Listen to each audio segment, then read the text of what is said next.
10 at 10. Every hour that went by led us to believe whatever happened to him is not good. The parents of a murdered college student speak out about the year since losing their only son. Good evening, everyone. Thanks for joining us tonight. Stephanie has the evening off. Tom Bearson was a freshman at North Dakota State University. On September 20th of last year, he went missing from an off-campus home near the college. He was found dead 3 days later near Moorhead under an RV. Tom's parents, Greg and Debbie Bearson, sat down with Valley News Team's Ashley Bishop to talk about the healing process despite no arrests surrounding their son's murder. Oh, we've had our ups and downs. Greg and Debbie Bearson say the past year has been challenging. They say Tom was a good kid growing up and loved the sport of basketball. Oh, sweet. It's just a love bug. Greg admits Tom, like other freshman students, was learning to juggle college life. The couple recall the devastating days that led to finding Tom.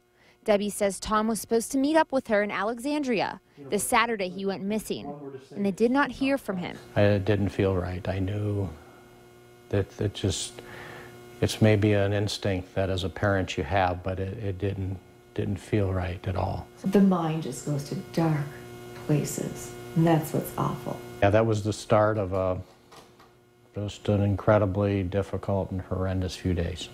Days, the Bearsons say, that included no sleep, no food, and unanswered questions. We weren't really looking per se, we were waiting because law enforcement didn't know where to look. My phone never left my hand. Never, except for to shower. Honest, that never left my hand. Just hoping there would be a text. And it never came. The Bearsons were notified by officers 3 days later that their son, only 18 years old, was found dead in Moorhead. You're not prepared to know what you're going to do, how you're going to handle that, and let alone everything that follows that. It's a blur. The Bearsons say the communities of Sartell and Fargo-Moorhead have been supportive. In the past year, they have grieved and began to heal. We're really working hard at not letting this great sadness that we feel overcome us and guide us. We're trying to be able to find a more positive outlook in our life. Greg and Debbie Bearson decided to honor their son and focus on his passion by starting a foundation. We want to give back and be a light for all of those people that have helped us through such a horrible situation. The Tom Bearson Foundation supports Sartell High School with scholarships and youth basketball interest in the community. Greg says the foundation will also focus on campus security. We've just touched upon it at this point, but somewhere down the road that's going to be more of a focal point of our foundation. They are still in the planning stages, but say they have talked with NDSU and may collaborate with them down the road.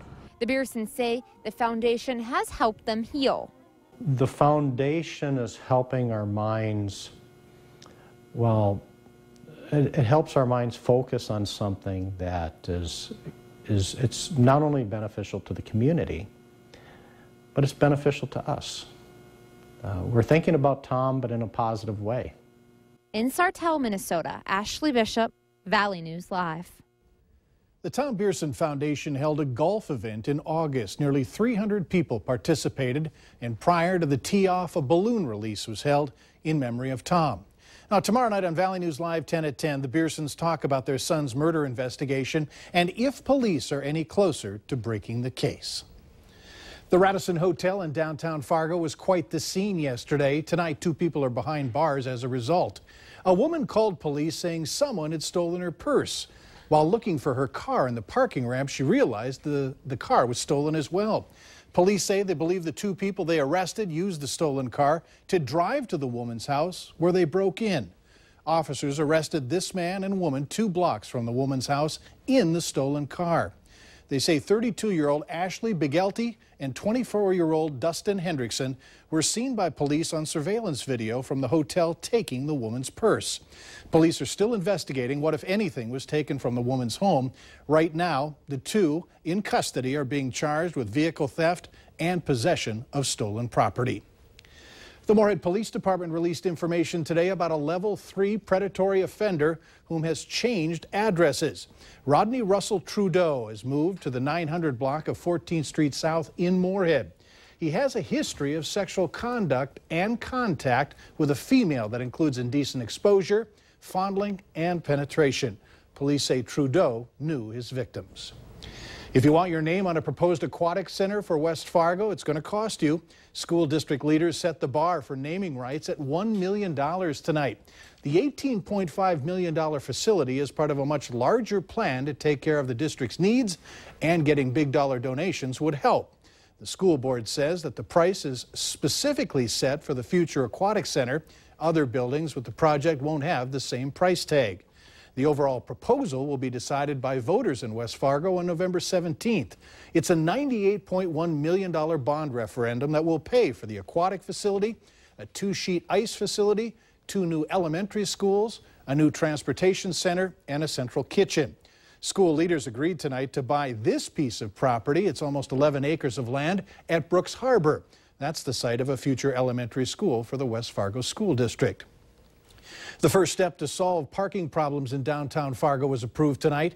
2 locations for parking ramps in downtown have been chosen. Valley News Team's Krista Bain joins us now and explains why some want to put the brakes on what's at least a $10 million project. Krista? Mike, like any project, money is always a high hurdle to clear, and I'll talk about that in a minute. Here's what they're talking about tonight. One location is along Roberts Street and 2nd Avenue North near the post office, where a parking lot already exists. The other is at Schumacher Goodyear at the corner of 4th Avenue North and Broadway. Goodyear would be torn down, and the back parking lot would also be included. Some of this land is owned by the Kilbourne Group, which the city could end up partnering with. Making room for 800 vehicles total, the structures would also be used for office, residential, and commercial space. But as these layouts come forward, some say they don't see a need, and that it would be irresponsible to move ahead so quickly. No other businesses in town, no other industry in town, no other area in town gets their parking paid for in part by the city. I don't see why downtown should either. They're not more special than anybody else. Is it a need or a want? The argument is that if we don't have government-funded parking garages, that growth in downtown Fargo will cease. That's wrong. That's not correct. That's bogus. And I know it's bogus because if that were true, the downtown partners, downtown businesses would already create these parking garages. As far as money, they are talking about a $10 million price tag, not just for one parking ramp. And there's also talk of revenue generated from public parking payments being made now. It's not a done deal yet by any means. First off, there's a protest period for 60 days, a chance for people to speak up. Then bonds will go up for sale for the partnership.